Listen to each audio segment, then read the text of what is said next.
Good morning, boys and girls. This is Mrs. Meisenheimer, and I want to read to you today a book about Mount Rushmore. I know you're learning about Mount Rushmore this week or next week in your class, and I want to show you that we do have books here in the library all about Mount Rushmore.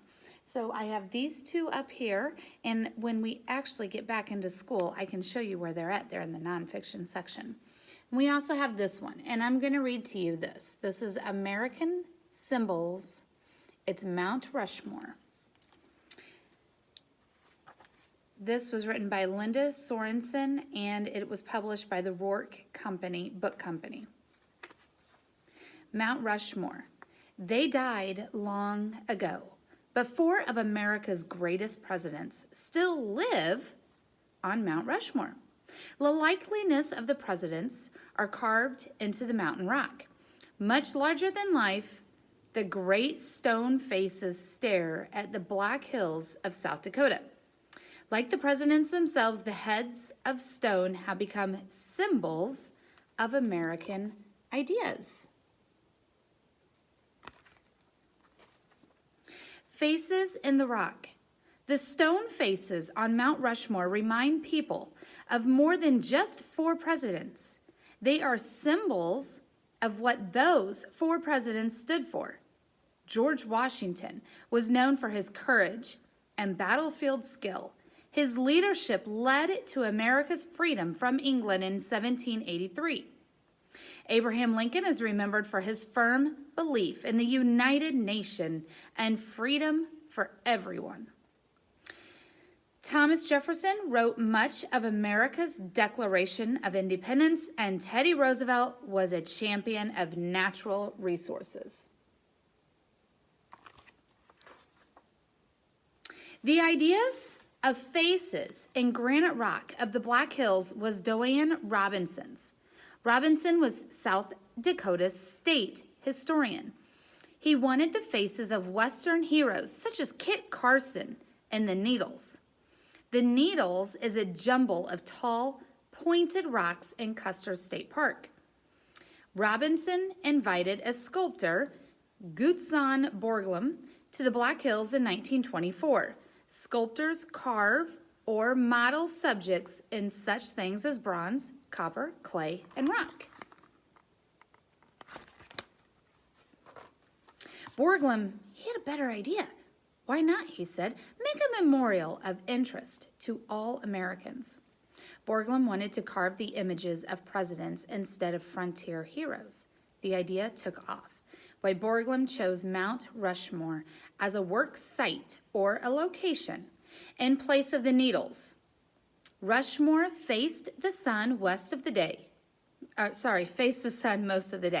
At 5,725 feet above sea level, it stood well above the land nearby, and the sculptor knew he could shape the smooth granite face of Mount Rushmore. Lincoln Borglum stands atop studio model of his president. Look at how big the head is compared to a human. The president's dwarf a helicopter. Do you see the helicopter in there? And that just tells you how big Mount Rushmore is with the presidents. Bringing the images of four presidents to Mount Rushmore was a giant task. The faces were too huge to be actually carved. The rocks would have to be shaped by removing sections of the rock with dynamite. Borglum's workers began the project on August 10, 1927. President Calvin Coolidge made Mount Rushmore a national memorial on the same day.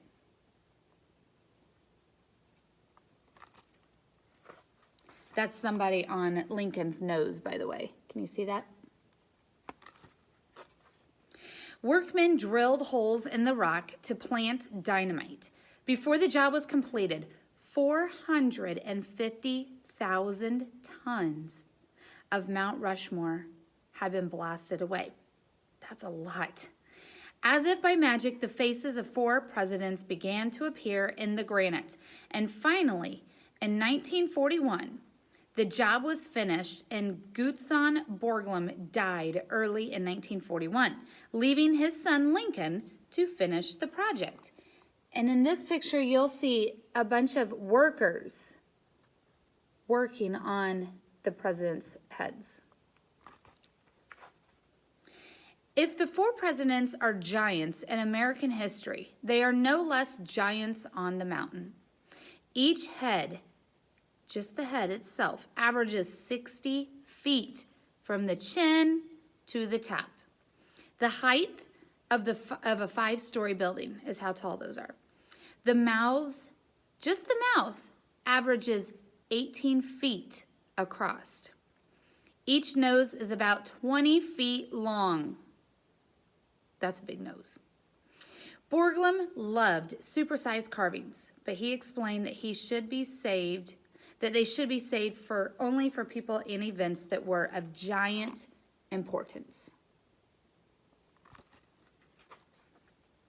Just who are those men on the mountain? George Washington became the first president after leading the American army to victory against the British from 1775 until 1783. Thomas Jefferson was the nation's 3rd president. He was an inventor and the founder of the University of Virginia.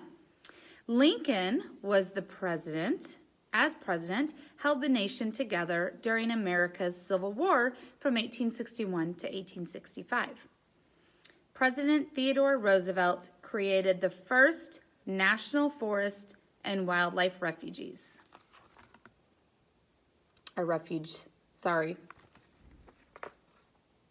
A short trail from the Visitors Center at Mount Rushmore National Memorial offers a grand view of the mountain. Other short trails through the 1,278 acres of pine woods also led to mountain views. Mount Rushmore is 25 miles southwest of Rapid City and 2 miles from Keystone, South Dakota.